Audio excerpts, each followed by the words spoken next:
it's wild that you look at the top of the Big 12 standings and you've got BYU, you've got Iowa State, and you've got these guys, Colorado, 2-0 after going to UCF in Orlando. I think the game was delayed a little bit with the pouring rain. They're 2 touchdown underdogs. They like to throw it around versus UCF, who had the best rushing offense in the country going into the game. Colorado, Ubben, what time did you mentioned the rain delay? What time did the game kick off? You noted this to me. I did. Colorado did indeed pull an upset at a game that kicked off at 4:20. So take from that what you will. I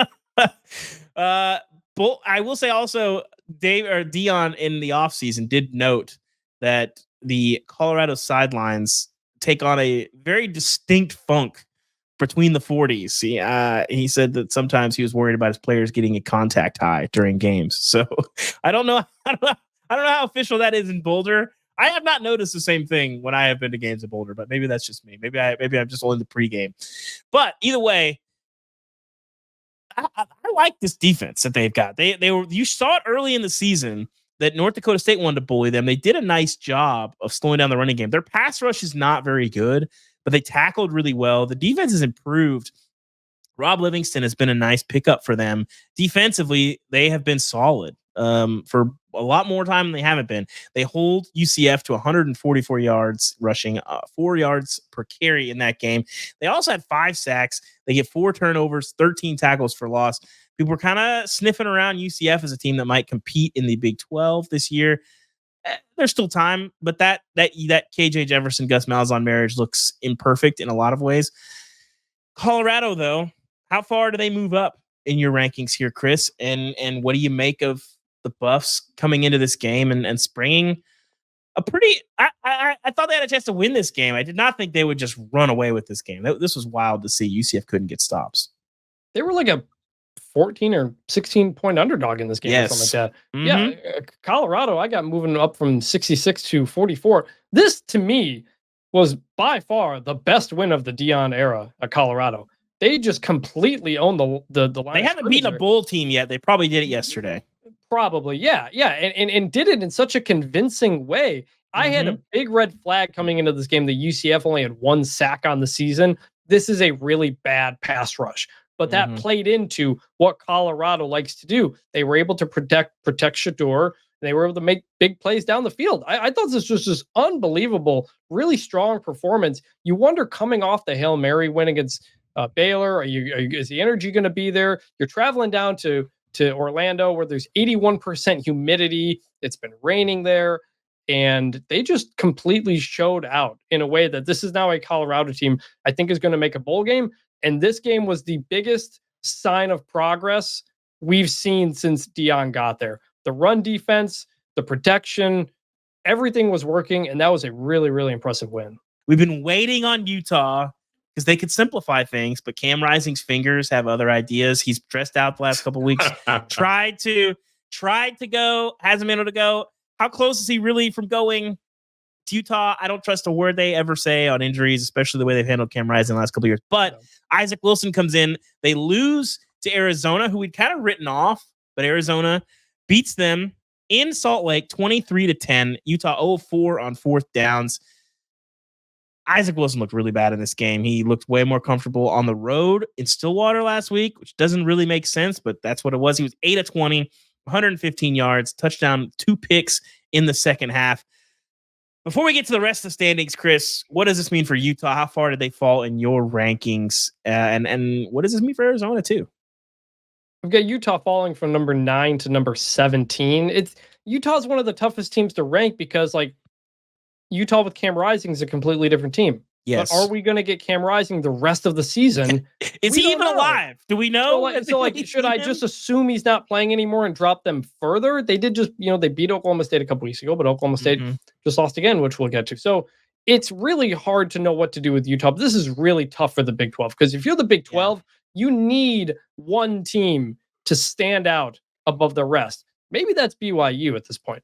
But you would hope it would have been Utah around that preseason top 10 ranking. That way, if they're undefeated or 1 loss, you get an upset in the Big 12 championship game. You could get 2 Big 12 teams in that playoff. Instead, the Big 12 eating itself up starting to look like a league that already might get one bid already. It's not even October. Damien, this has been the deal for Utah the last 2 years when Cam Rising has been hurt. That defense eats people up. That defense has been unbelievable. The offense has let them down for a lot of different reasons. You know, there's no Sione Vaki this year. Isaac Wilson's not been able to get it done. Our pig farming friend Bryson Barnes is off running around chasing pigs. But when you have Utah State, I think he's up there, right? Yeah, I believe that's correct. But when you have a team like this where the offense is not getting the job done, the defense is playing so well, how much tension is there in the locker room when those dynamics are at play?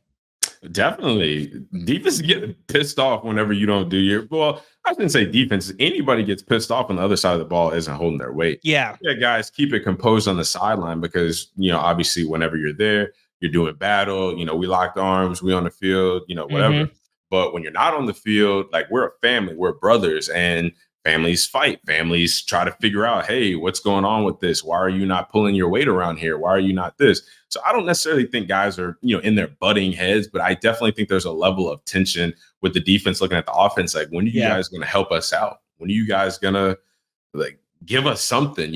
Think of this. Think of, defense has a great defensive drive. It's a long drive. They get the offense off the field on third down, deep in the red zone, or they get a turnover, whatever. Offense goes out there, it goes 3 and out, and the defense just right back up on the field. They're gassed. Yeah. They just sat down. They just got some water. They haven't had a chance to talk over what they want to do on the next drive, what their game plan is moving forward. So there definitely can be a lot of tension. I think that the offense, they gotta look at themselves at this point. You can't hide from, you can't shy away from the fact that you're not pulling your weight, that you're not putting up points. Your defense has been good. They've been proven to hold their weight, to be accountable for what they have to do and what they bring to the team. So offensively, you got to look yourselves in the mirror. And Isaac Wilson, if Cam Rising's not going to play, you got to look yourself in the mirror. I got to be better. Everybody, that way you're not letting your other side, the team, the side of the ball that's actually giving you a chance to win and putting you in a chance to be successful on offense. You just don't want to let your guys down, man. He does look exactly like his older brother, Zach Wilson. So maybe if there's the genes are strong, a body switch situation they could have, or bring him into college, I feel like that might solve a lot of Utah's problems. Elsewhere, another team that people wrote off, Kansas State, absolutely rocks Oklahoma State. Wins that game 42-20. Avery Johnson is back. Oklahoma State, a mess. Now 0-2 in Big 12 play. And 2 of their biggest games are already behind them, Utah and Kansas State. They lose both. Don't look particularly compelling in either. Iowa State still undefeated, still hanging around, looking good at the top there. But Chris, when you looked at your 134, how far up do you move K-State after a game like this? And how far down do you knock Oklahoma State, where it looks like a season with a lot of potential might already be, I'm not going to say over, but the idea that they're going to get to Arlington, that's going to be an uphill battle at this point. Yeah, I've got Kansas State moving up from 21 to 16. The fact that BYU continues to win is good. They beat Baylor on Saturday, so that loss is not as bad. BYU also has a win over SMU, who keeps winning, so that continues to help. Again, BYU kind of may be in the best spot here in the Big 12. Oklahoma State I have dropping from 20 to 37. It's a pretty big drop, but I'm just kind of not with this team this year. It's just not working. Like, they were very lucky to win that game against Arkansas. They needed a late comeback to keep the Utah game close. You get destroyed here by Kansas State. It's just not working. The defense has been a problem. It was a problem last year. They were able to kind of work around it and make enough plays with Ollie Gordon. This year, that's not happening. And it's been an ugly, ugly couple of weeks for Oklahoma State.